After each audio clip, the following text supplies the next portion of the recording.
Shri Krishna tutorial channel पर आप सभी का स्वागत है। इस चैनल के माध्यम से सेट प्रैक्टिस की सीरीज चलाई जा रही है जो Bihar SI, Bihar SSC, Bihar police और अन्य प्रतियोगी परीक्षाओं के लिए बेहद ही उपयोगी साबित होने वाली है, क्योंकि यहाँ उन सभी महत्वपूर्ण और संभावित प्रश्नों को कवर करने का प्रयास किया जा रहा है। तो आज का सेट शुरू करने से पहले हम आपसे एक रिक्वेस्ट करेंगे कि आप वीडियो को अंत तक जरूर देखें और यदि अच्छा लगे तो दोस्तों के पास शेयर और लाइक अवश्य करें। तो आज का पहला प्रश्न है, जूट के उत्पादन में बिहार का कौन सा जिला अग्रणी है? ऑप्शन ए है Katihar, option B Araria, option C Purnia और ऑप्शन डी रोहतास। तो इसका सही उत्तर होगा पूर्णिया, यानी कि जूट उत्पादन में बिहार का सबसे अग्रणी जिला कौन है? पूर्णिया है। और वहीं रोहतास की बात करें तो रोहतास धान उत्पादन में बिहार का अग्रणी जिला है। अगला प्रश्न है, बिहार में कितने प्रतिशत क्षेत्रों पर कृषि कार्य होता है? ऑप्शन ए है 80%, ऑप्शन बी 60%, ऑप्शन सी 75% और ऑप्शन डी है 65%। तो इसका भी उत्तर आप कमेंट बॉक्स में अवश्य दें। तो इसका सही उत्तर होगा 60%, यानी कि 60% भूमि पर कृषि कार्य होता है बिहार में। बिहार में कृषि सकल घरेलू उत्पाद का 24.84% है, जो कि अर्थव्यवस्था का एक महत्वपूर्ण हिस्सा है। वहीं बिहार का क्षेत्रफल की बात करें तो 94,163 किलोमीटर स्क्वायर है। अगला प्रश्न है, ध्यानचंद किस खेल से संबंधित खिलाड़ी रहे हैं?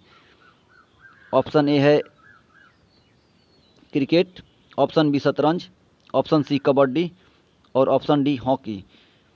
इसका सही उत्तर होगा हॉकी। ध्यानचंद हॉकी खेल से संबंधित हैं। और वहीं बात करें कि भारत का सर्वोच्च खेल सम्मान राजीव गांधी खेल रत्न पुरस्कार का नाम बदल करके मेजर ध्यानचंद खेल रत्न पुरस्कार कर दिया गया है। अगला प्रश्न है, शेर शाह का बचपन का नाम क्या था? ऑप्शन ए है सलीम, ऑप्शन बी रहीम, ऑप्शन सी मुरीद और ऑप्शन डी फरीद। इसका भी उत्तर आप कमेंट बॉक्स में अवश्य दें। देखिए, इसका उत्तर हो जाएगा आपका फरीद खान। शेर शाह का बचपन का नाम फरीद खान था। और इनका नाम शेर शाह कैसे पड़ा, तो इसके पीछे भी एक कहानी है।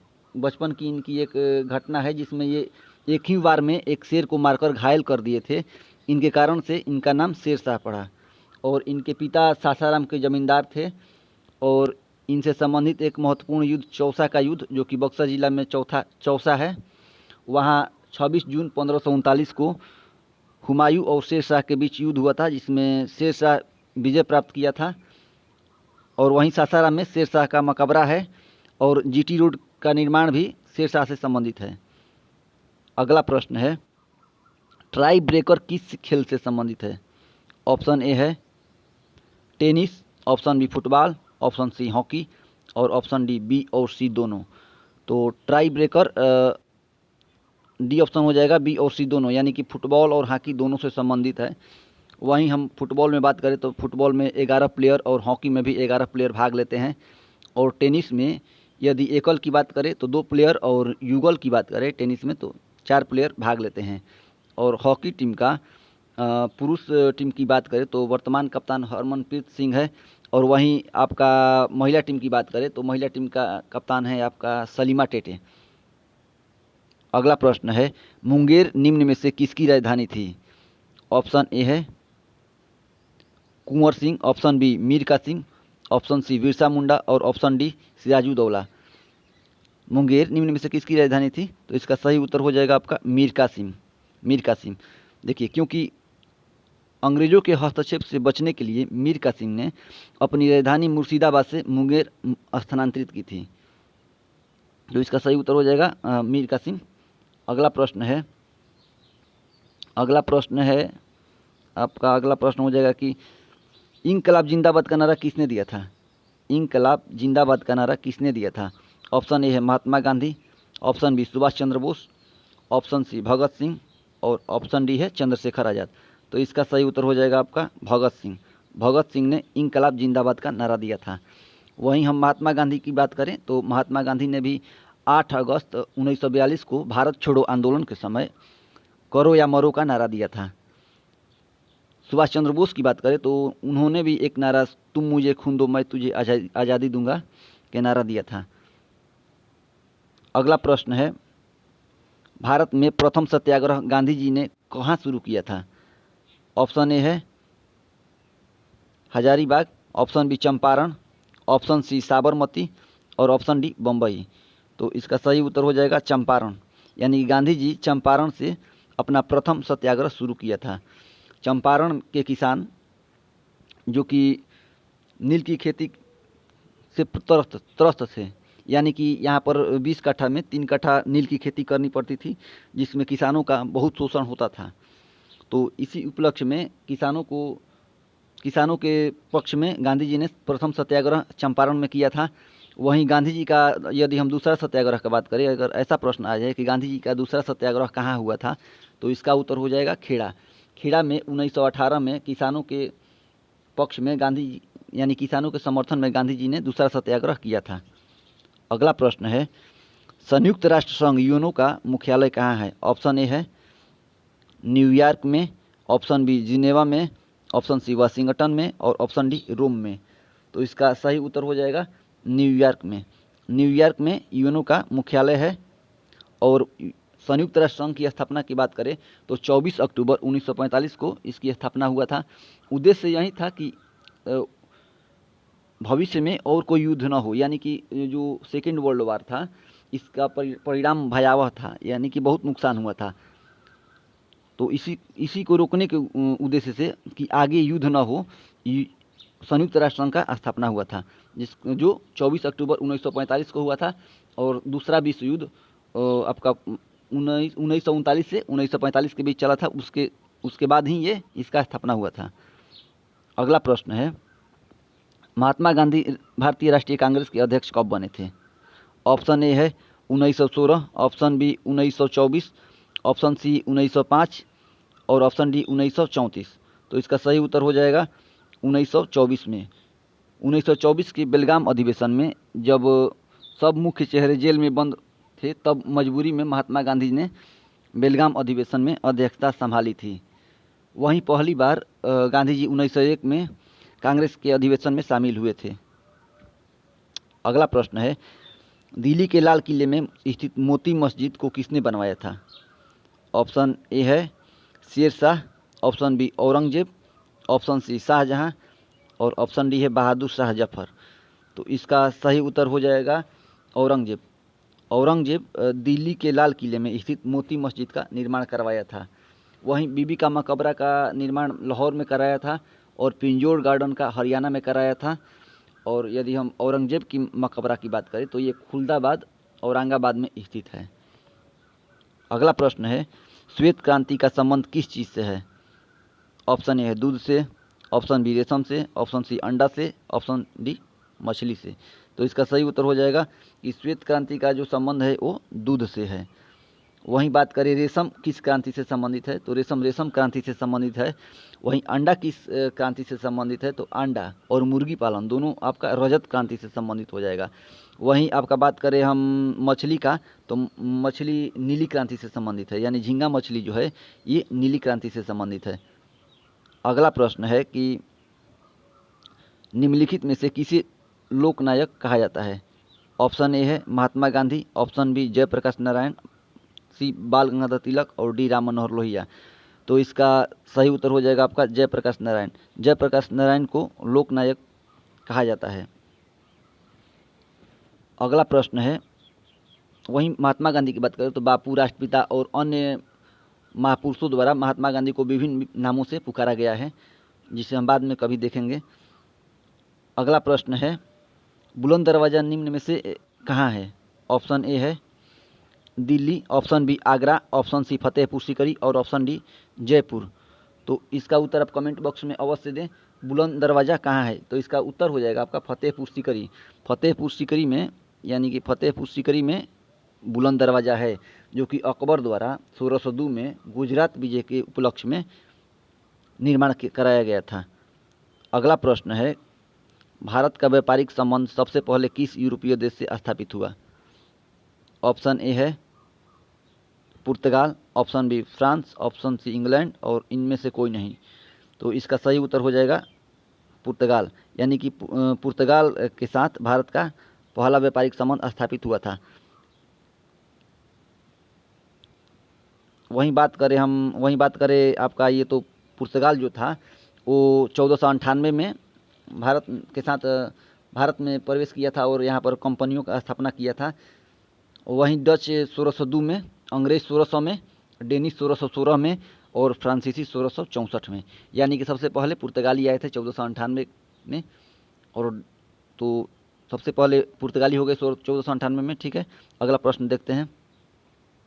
अगला प्रश्न है, बिहार किसान सभा निम्नलिखित में से कौन जुड़े थे, यानी कि बिहार किसान सभा से निम्नलिखित में से कौन जुड़े थे। ऑप्शन ए है स्वामी सहजानंद सरस्वती, बी है कार्यानंद शर्मा, सी राहुल संकीर्तयायन और डी है उपरोक्त सभी। तो इसका उत्तर हो जाएगा आपका उपरोक्त सभी, यानी कि बिहार किसान सभा, जिसे हम प्रांतीय किसान सभा भी बोलते हैं, जो किसानों की अधिकारों की रक्षा और जमींदारी प्रथा के खिलाफ आवाज़ उठाने के लिए इसकी स्थापना 1929 में सहजानंद सरस्वती, यदुनंदन शर्मा, कार्यानंद शर्मा, राहुल संकीर्तयायन आदि द्वारा किया गया था। अगला प्रश्न है 1980 के दशक के प्रारंभ में सर्वोच्च न्यायालय ने न्याय तक पहुंच बढ़ाने के लिए कौन सा तंत्र तैयार किया था। ऑप्शन ए है सार्वजनिक प्रतिनिधित्व याचिका, ऑप्शन बी निजी हित याचिका, ऑप्शन सी जनहित याचिका और ऑप्शन डी सुप्रीम कोर्ट का आदेश। तो इसका सही उत्तर हो जाएगा आपका जनहित याचिका।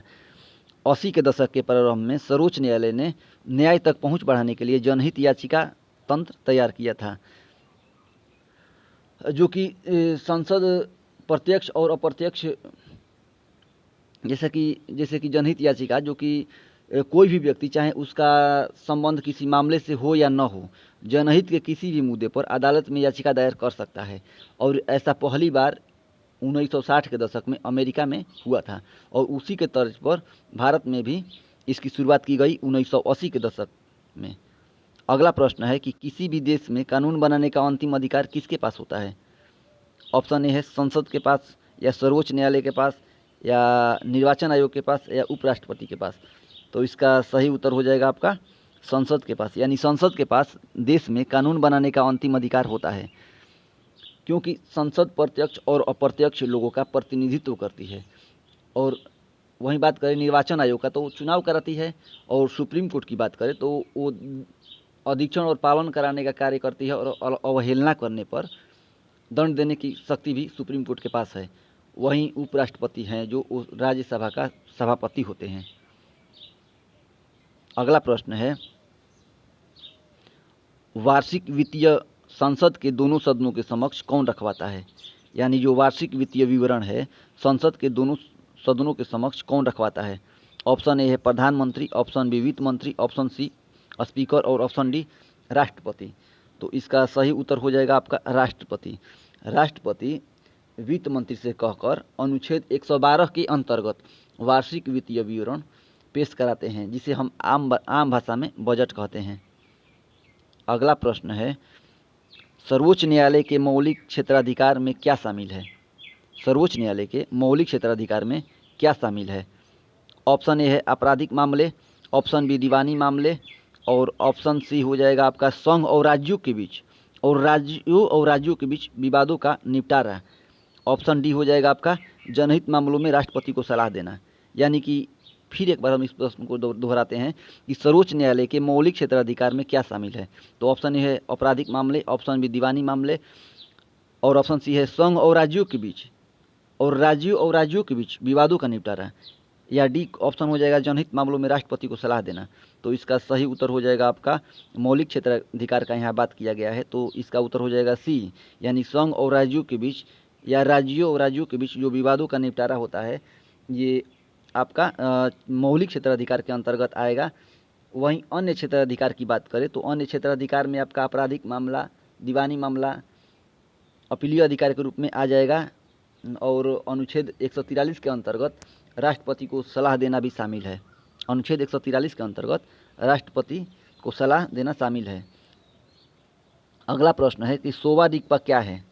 सोवा रिगपा क्या है। ऑप्शन ए है हिमालय का पारंपरिक नृत्य है, मेघालय की जनजाति है, हिमालय की पारंपरिक दावा पद्धति है, अंडमान की जनजाति है। तो इसका आपका सही उत्तर हो जाएगा कि हिमालय की पारंपरिक दावा पद्धति है सोवा रिगपा। इसे हम आमची चिकित्सा भी कहते हैं, जो कि तिब्बत और हिमालयी क्षेत्र में एक प्राचीन पारंपरिक चिकित्सा है, जैसे जड़ी बूटी का प्रयोग करके किसी बीमारी को ठीक करना, और इसमें मालिश भी शामिल होता है। अगला प्रश्न है कि निम्नलिखित में से कौन भू-अस्थायी उपग्रह है? ऑप्शन ए है जीसैट, ऑप्शन बी एडसैट या एडुसैट, सी हेमसैट और डी जुगनू। तो इसका सही उत्तर हो जाएगा आपका जीसैट। इसका सही उत्तर हो जाएगा आपका जीसैट, यानी कि जियोसिंक्रोनस सैटेलाइट बोलते हैं इसको। क्या बोलते हैं जीसैट को? Geosynchronous satellite. इसका सही उत्तर हो जाएगा। अगला प्रश्न है, विधान परिषद का सदस्य बनने हेतु न्यूनतम उम्र कितनी होनी चाहिए? न्यूनतम उम्र कितनी होनी चाहिए? 21 वर्ष या 25 वर्ष या 35 वर्ष या 30 वर्ष? तो देखिए इसका सही उत्तर हो जाएगा आपका, विधान परिषद की बात किया है तो इसका सही उत्तर हो जाएगा ऑप्शन नंबर डी, यानी कि 30 वर्ष। विधान परिषद और राज्यसभा के लिए 30 वर्ष होता है, वहीं विधानसभा और लोकसभा के लिए 25 वर्ष उम्र होता है। वहीं राष्ट्रपति की हम बात करें तो राष्ट्रपति के लिए उम्र 35 वर्ष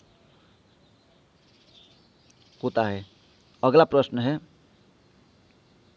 अलकनंदा और भागीरथी नदी कहाँ आकर मिलती है? अलकनंदा और भागीरथी नदी कहाँ आकर मिलती है? ऑप्शन ए है नंदप्रयाग में मिलती है, ऑप्शन बी विष्णुप्रयाग में, ऑप्शन सी हो जाएगा आपका देवप्रयाग में, और ऑप्शन डी हो जाएगा रुद्रप्रयाग में। तो इसका सही उत्तर हो जाएगा आपका देवप्रयाग में आकर के मिलती है। कहाँ मिलती है? देवप्रयाग में मिलती है। और वहीं देवप्रयाग पंचप्रयाग में से एक है, और अलकनंदा जो है वो आपको सतोपंथ ग्लेशियर से निकलती है, और भागीरथी खड़ग ग्लेशियर से निकलती है, और ये दोनों देवप्रयाग शहर में आकर के मिलती है, जो कि एक संयुक्त धारा को हम गंगा नदी बोलते हैं, जो कि टिहरी गढ़वाल जिले में देवप्रयाग स्थित है। अगला प्रश्न है, विश्व स्वास्थ्य संगठन का मुख्यालय निम्न में से किस देश में स्थित है? निम्न में से किस देश में विश्व स्वास्थ्य संगठन का मुख्यालय स्थित है? ऑप्शन ए है France, option B Sri Lanka, option D Switzerland, और ऑप्शन डी है अमेरिका। तो इसका भी उत्तर आप कमेंट बॉक्स में अवश्य दें। इसका देखिए इसका सही उत्तर हो जाएगा आपका स्विट्जरलैंड, जिनेवा स्विट्जरलैंड में विश्व स्वास्थ्य संगठन का मुख्यालय स्थित है। यदि हम बात करें विश्व स्वास्थ्य संगठन का, तो ये 7 अप्रैल 1948 से इसका संविधान लागू है, जिसका अगर हम क्षेत्रीय कार्यालय की बात करें तो वैश्विक स्तर पर 6, और ये वर्तमान में 150 इनका क्षेत्रीय कार्यालय है, जो कि अग्रसर है। तो आज के लिए इतना ही। बहुत बहुत धन्यवाद वीडियो को अंत तक देखने के लिए। और आपसे एक बार फिर हमें रिक्वेस्ट करना है कि या आपसे नम्र निवेदन है कि आप वीडियो को ज़्यादा से ज़्यादा शेयर करें और लाइक करें, ताकि हमारा भी मोटिवेशन बना रहे कि हम आगे ऐसे ही अपना वीडियो लाते रहे, और सेट प्रैक्टिस का ये सीरीज़ लगातार चलती रहे, और जितना भी एग्ज़ाम है आपको इसमें सकारात्मक प्रभाव मिलेगा, और ज़्यादा से ज़्यादा आपको फ़ायदा मिलेगा। तो बहुत बहुत धन्यवाद।